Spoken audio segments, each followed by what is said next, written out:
Derivative भी बोलते हैं, ठीक है। इसको हम इंसुलिन सेंसिटाइजिंग एजेंट्स बोलते हैं। They are what? They are the insulin sensitising agents. इसका भी जो यूज है वो हम टाइप 2 डायबिटीज मेलाइटिस में करते हैं प्रॉपर डाइट और एक्सरसाइज के साथ। इसको हम समटाइम कॉम्बिनेशन में भी देते हैं, मेटफॉर्मिन और इंसुलिन के कॉम्बिनेशन में। मींस इंसुलिन का हम ओरल नहीं दे सकते, इंसुलिन का जो इंजेक्शन होता है इसलिए हम पायोप्रिटाजोन का इंजेक्शन भी मतलब कॉम्बिनेशन ऑफ ड्रग में यूज करते हैं। या फिर कोई अगर इंसुलिन ओरल सबक्यूटेनियस रूट से ले रहा है तो हम उसके साथ में कॉम्बिनेशन में ओरल ड्रग से पायोग्लिटाजोन देते हैं। Is it clear? Stability storage condition, ये थर्मोडायनेमिकली स्टेबल है, आप रूम टेम्परेचर पे इसको स्टोर कर सकते हो। Tightly close, protect from light and humidity. Tablet की फॉर्म में ओरल एडमिनिस्ट्रेशन में मिलता है। Example is Actos, pioglita, diabetes and the गिलटेट। Next is what?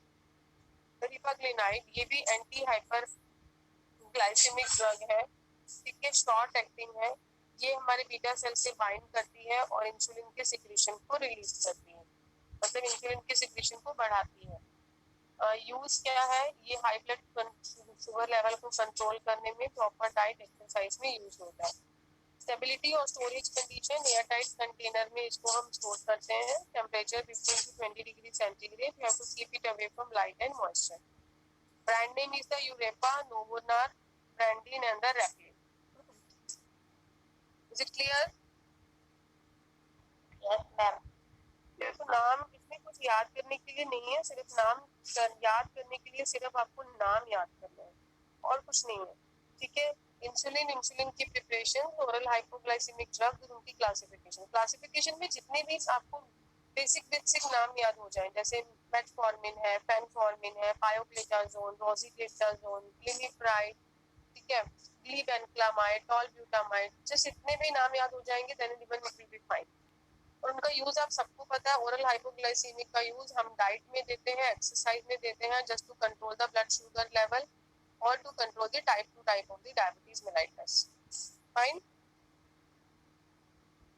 Next compound is what? Next compound is the glipizide. Glipizide जो है वो एक नया डेवलप्ड ओरल हाइपोग्लाइसीमिक एजेंट है। फाइन। ग्लिपिजोन में बहुत सारे कंपाउंड्स आते हैं।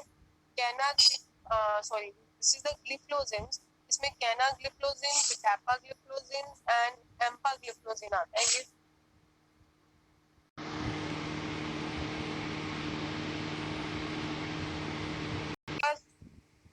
जो ग्लिफ्लोजिन्स हैं वो ग्लिफ्लोजिन्स तीन तरह के हैं। Fine, that is the canagliflozin, dapa and the empagliflozin. ये बेसिकली क्या करते हैं? ये इनहिबिट करते हैं सोडियम और ग्लूकोज के को ट्रांसपोर्टर को, जो कि हमारे किडनी में प्रेजेंट होता है, ठीक है। जब ये को ट्रांसपोर्ट को इनहिबिट करता है तो उसके कारण हमारा जो ग्लूकोज का लेवल होता है ब्लड में मेंटेन हो जाता है, ठीक है। ये हम टाइप 2 डायबिटीज में देते हैं। यूज सेम है, टाइप 2 डायबिटीज, समटाइम टाइप 1 में भी देखते हैं। सेम स्टोरेज कंडीशन है। Brand name is Forxiga and the Invokana. Fine. Exam में अगर मान लो एक नोट आता है ग्लिफ्लोजिन्स पे, तो सिर्फ आपको बताना है कि न्यूली डेवलप ओरल है और ये इसकी तीन टाइप है और ये इसका यूज है ग्लूकोज के लेवल को मेंटेन करता है। That's it. फाइन। स्टेबिलिटी और फॉर्मुलेशन टैबलेट की फॉर्म में मिलता है। फिर नेक्स्ट और लास्ट कंपाउंड आता है, दैट इज द ग्लिप्टिन्स। ग्लिप्टिन्स भी ओरल हाइपोग्लाइसेमिक ड्रग्स है। इसमें एग्जांपल आता है सीटाग्लिप्टिन, बिल्डाग्लिप्टिन एंड द सेक्साग्लिप्टिन। ये हमारी बॉडी में जो एक एंजाइम है डीपीपी, जिसको आप बोलते हो डाइपेप्टाइडल पेप्टिडेज एंजाइम, उसको ये इनहिबिट करता है। वो भी एंजाइम का इंपॉर्टेंट रोल होता है ग्लूकोज के लेवल को मेंटेन करने में। जब उसका एंजाइम इनहिबिट हो जाता है तो हमारी बॉडी में ग्लूकोज का लेवल जो होता है वो हमारा कंट्रोल हो जाता है, ठीक है। और ये ग्लूकागोन की सिक्रीशन को डिक्रीज करता है और इंसुलिन की सिक्रीशन को इंक्रीज करता है।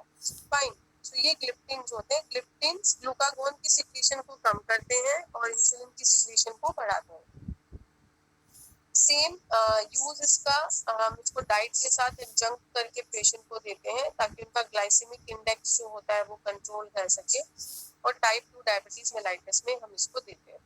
टाइटली क्लोज कंटेनर में देते हैं, ठीक है। दैट इज द यूप्रियास एंड द गैल्कोस are the brand names of this compound. So it's all about the hypoglycemic drug. Hopefully हमारे 9 chapters finish हो गए हैं. In the next class we will start with the analgesics and the anti-inflammatory, which is very important chapter, very important. Fine.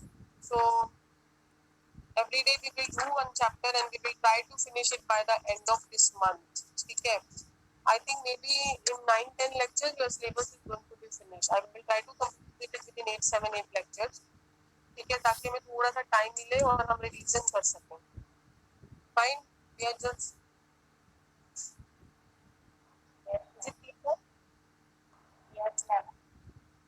Fine. समझ में आ गया सबको?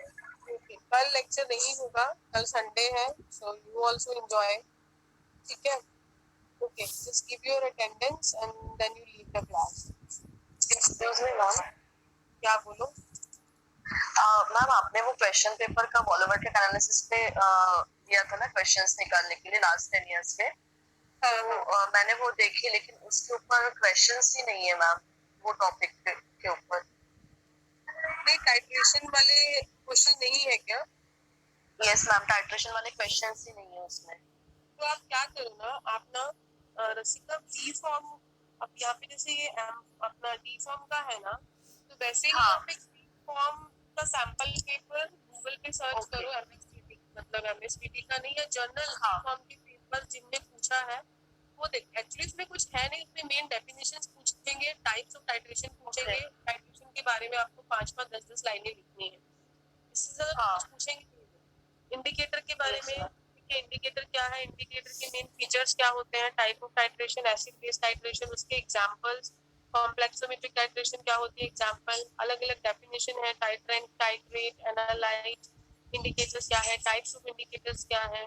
ठीक है, सबका बेसिक ही पूछेंगे. अगर वो कुछ भी नहीं दिखता है तो सिर्फ हर टॉपिक का एक एक क्वेश्चन बना दो अपने हिसाब से और फिर मुझे भेज दो, ताकि इनको थोड़ा. और अदरवाइज कुछ भी नहीं है तो हमारे बुक के पीछे जो क्वेश्चंस है वो आप देखो उसमें किस हिसाब से दिया है. हाँ यस मैम, वही आपको इन्फॉर्म करना था मैम कि क्वेश्चन पेपर्स में नहीं दिए तो फिर हमें लेसन के पीछे के भी रेफर कर ले तो भी चलेगा मैम फिर तो.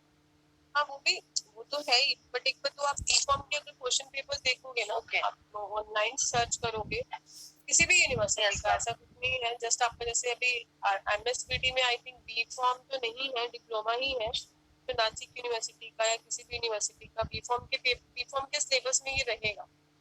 ठीक है. इम्पोर्टेंट क्वेश्चन लिस्ट आप डाल के देखोगे तो आ जाएगा. Okay ma'am. Roll call. Just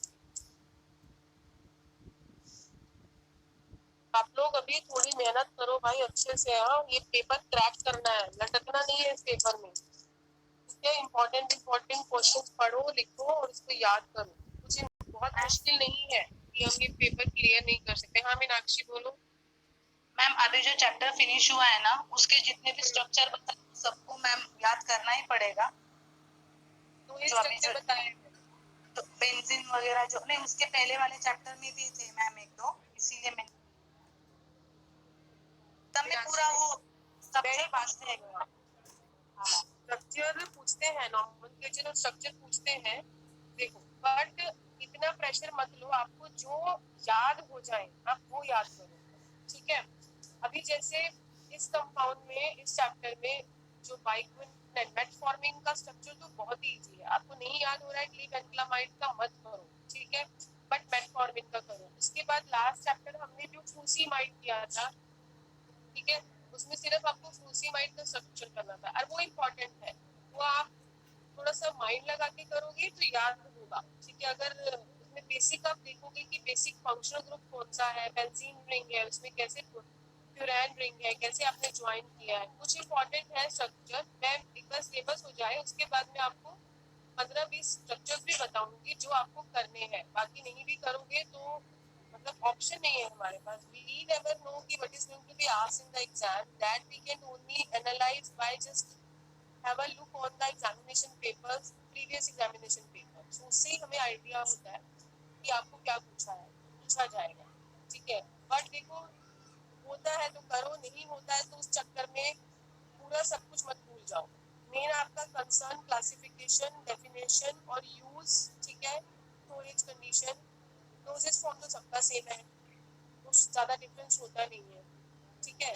तो ये थोड़ा सा तो आपको मेहनत करना पड़ेगा, जो याद होता है करो, नहीं होता है leave it Meenakshi, but don't take a stress, ताकि जो किया है वो भी भूल जाओ। इनऑर्गेनिक पार्ट को अपना बहुत अच्छे से कर लो, क्योंकि दोनों पार्ट्स में से आपका आएगा। लिमिट टेस्ट है फर्स्ट चैप्टर में, ठीक है, टाइट्रेशन वाला है, गैस्ट्रोइंटेस्टाइनल एजेंट है, तो आप मान के चलो कि 30-40% सिलेबस तो उसमें से आएगा ही आपका, ठीक है। तो 30% है तो 30-40%, तो एटलीस्ट उसको पक्का कर लो आप, ओके। बाकी structure related to the structure, whatever the important questions that are being asked in your exam earlier, you just go through that, at least वो 10-15 स्ट्रक्चर जो आपको लर्न हो जाए इजी वो करो, नहीं होते हैं लीव इट, ठीक है। Okay ma'am. Okay, roll number 1 2 3 yes 4 5 4 present, ma'am. 5 present ma'am. 6 present ma'am. 7 Present, ma'am. 8 9 10 11 12 present ma'am. 13 present ma'am. 14 15 16 16 present, ma'am. 17 17 18 Present, ma'am. 19 It is present, ma'am. 18 is present and 19 is also 19 present ma'am. 20 Present, ma'am. 21